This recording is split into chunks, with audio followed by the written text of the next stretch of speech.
तासगावची नगरपालिकेची निवडणूक होती आणि आम्ही थोडं ठरवलं होतं की एकदा आपलं काय राखलंय का लोकांनी बघूया, नाहीतर चालत्या गाडीला लेबल लावून आपलंच आहे म्हणून सांगण्यापेक्षा आम्ही निलेश भैयाची स्वाभिमानी पलूस शहर स्वाभिमानी आघाडी लिहिली आणि त्या आघाडीवर लोकांनी आम्हाला यश दिलं. फक्त 3 दिवस चिन्ह पोचवायला राहिले होते आणि आपला समाज बी एवढा भारी आहे. 2 पाटील उभा राहिले, त्यात विभाजन झालं. थोडं आमच्या भाजपच्या ज्या पक्षात आम्ही पूर्वी काम करत होतो त्यांचं पॅनेल होतं.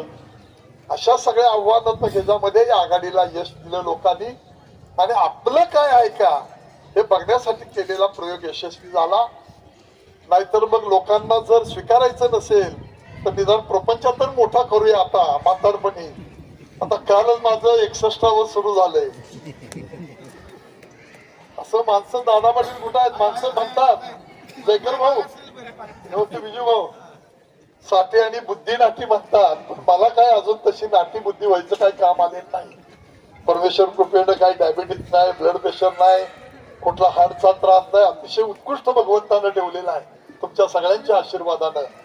तेव्हा पुन्हा नव्या जोमानं आम्ही अजितदादांचा फोन झाला आणि सांगली मिरज कुपवाड महापालिकेमध्ये राष्ट्रवादीच्या माध्यमातून पॅनेल उभा केलंय. अंडरस्टँडिंगचा हा शब्द बातम्यात तसे आल्या, समजवता नवा पॅटर्न सुरू करण्याची मोकळीसर भूमिका घेतली प्रकाश भाऊ. तेव्हा या सगळ्या गोष्टीमध्ये निश्चितपणानं सांगलीकर, मिरजकर आणि कुपवाडकर आपल्याला यश देतील.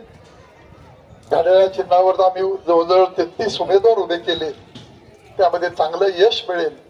सगळ्यात मोठा पक्ष म्हणून राष्ट्रवादीचे नगरसेवक सगळ्यात जास्त येतील असा विश्वास आम्हाला तिकडे जरा जायचं असल्यामुळे मी तुम्हाला मध्येच जरा सगळ्यांशी बोलून जाण्याचा परवानगी मागतो.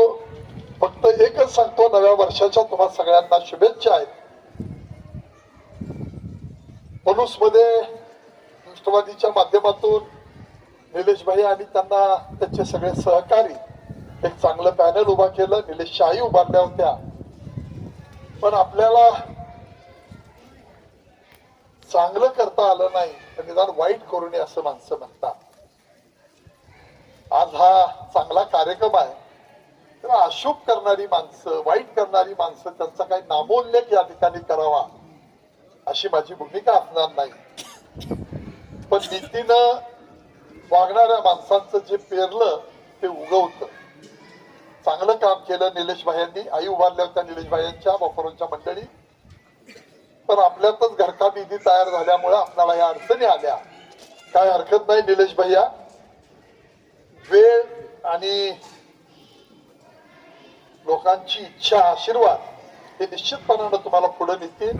आम्ही सगळे तुमच्या बरोबर आहोत हा विश्वास देतो आणि या ठिकाणी थांबतो. जय हिंद, जय महाराष्ट्र.